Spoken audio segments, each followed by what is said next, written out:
ये लड़की गलती से एक अज्ञात दुनिया में पहुंच जाती है जहां चारों तरफ सिर्फ रेत ही रेत है। वो सिर्फ इस पहाड़ पर ही सुरक्षित है क्योंकि रेत में एक दानव छुपा हुआ है। कहानी की शुरुआत होती है एक ऐसी दुनिया से जो हमारी दुनिया से बिल्कुल अलग है। यहाँ जहाज पानी पर नहीं बल्कि रेत पर चलते हैं। रेगिस्तान के बीच एक ऐसा रहस्यमय मीनार है जो हमेशा काले बादलों और बिजली से घिरा रहता है। वहीं हम कुछ लोगों के साथ एक जहाज को देखते हैं जिसका नेतृत्व एडमिरल कर रहा है। तभी उन पर डियाब्लोस नाम का एक राक्षस हमला कर देता है जो रेत के टीलों में रहता है। वो अपने विशाल शरीर से जहाज को धक्का देकर गिराने की कोशिश करता है, इसलिए एडमिरल पहिए के पास पहुंचता है और जहाज को राक्षस से दूर ले जाता है। लेकिन इसी चक्कर में उनका हंटर नाम का एक वॉरियर जहाज से नीचे गिर जाता है। एडमिरल को लगता है कि वो मर चुका है, इसीलिए वो उसे छोड़कर चले जाते हैं, लेकिन असल में वो जिंदा था। हमारी दुनिया में अमेरिकी सेना के रेंजर कैप्टन नेटली आर्टेमिस और उनके साथी रेगिस्तान में सैनिकों की एक लापता टीम की तलाश कर रहे हैं। उनके पास केवल उनके SOS संदेश की रिकॉर्डिंग है, जिसे सुनने पर पता चलता है कि उनका सामना एक तूफान से हुआ था। तभी एक सैनिक नेटली को बताता है कि यहाँ से 1 किलोमीटर दूर उन्हें कुछ मिला है। ये सुनकर वो जल्दी से उस दिशा में निकल जाते हैं। बीच में उन्हें रहस्यमय चट्टानें दिखाई देती है जिन पर अज्ञात भाषा में कुछ शब्द लिखे हुए थे, लेकिन वो उन्हें पढ़ नहीं सकते थे। साइट पर पहुंचकर उन्होंने देखा कि लापता टीम की गाड़ियों के पहिए के निशान अचानक से गायब हो गए हैं। ऐसा लग रहा था जैसे उनकी गाड़ियां हवा में उड़ गई हो। लेकिन नेटली का मानना है कि गाड़ियां हथियारों से लैस थी, वो ऐसे ही गायब नहीं हो सकती। तभी अचानक उन्हें रेगिस्तान में एक तूफान दिखाई देता है जो तेज गति से उनकी ओर बढ़ रहा था। ये देखकर वो जल्दी से वापस लौटने का फैसला करते हैं और गाड़ियों में बैठकर वहां से भागने लगते हैं। लेकिन तूफान इतना तेज था कि वो उससे बच नहीं सकते थे। तूफान में तेज हवाएं और कड़कती बिजली थी जो उन्हें भून के रख सकती थी। तभी वो देखते हैं कि बिजली उन चट्टानों से टकरा रही है जिससे उन पर लिखे हुए शब्द चमकने लगे हैं। वो जिस रास्ते से आए थे उसी रास्ते पर गाड़ियां भगा रहे थे।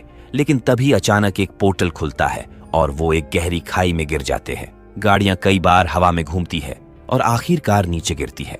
जब वो गाड़ियों से बाहर आते हैं तो वो देखते हैं कि वो तूफान उनसे दूर चला गया है, जो अब एक पहाड़ी पर मौजूद मीनार पर मंडरा रहा है। वो खुद को रेत के टीलों के बीच पाते हैं, जो कि असंभव था क्योंकि नक्शे के हिसाब से करीबी रेत के टीले उनसे 20 किलोमीटर दूर थे।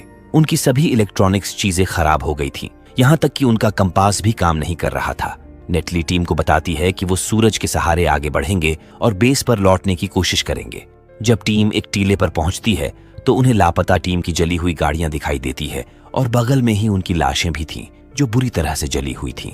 टीम का मानना है कि उन पर फ्लेम थ्रोवर से हमला किया होगा, लेकिन नेटली इस बात को नकार देती है क्योंकि फ्लेम थ्रोवर से इंसान इतनी बुरी तरह से नहीं जलते। गाड़ियों के पास उन्हें कांच के टुकड़े भी दिखते हैं जो इस बात की ओर इशारा कर रहे थे कि हमला करने वाली चीज इतनी गर्म थी कि उसने रेत को भी पिघला दिया था। आसपास गोलियों के खोखे हैं, जिसका मतलब था कि सैनिकों ने किसी चीज से अपना बचाव किया है। जो कुछ भी था उसने रेत पर कोई निशान नहीं छोड़ा था। टीम चिंतित होकर अपनी गाड़ियों पर वापस आती है और इस क्षेत्र को छोड़ देती है। वहीं हम हंटर को देखते हैं जो दूर से उन्हें देख रहा था। वो योद्धा जो जहाज से नीचे गिर गया था। आगे उन्हें एक और दिल दहला देने वाली चीज मिलती है, एक विशाल पशु कंकाल जो एक डायनासोर से भी बड़ा था। उनके रुकने का फायदा उठाते हुए हंटर उन पर एक तीर चलाता है, लेकिन तीर पर केवल चाक होता है।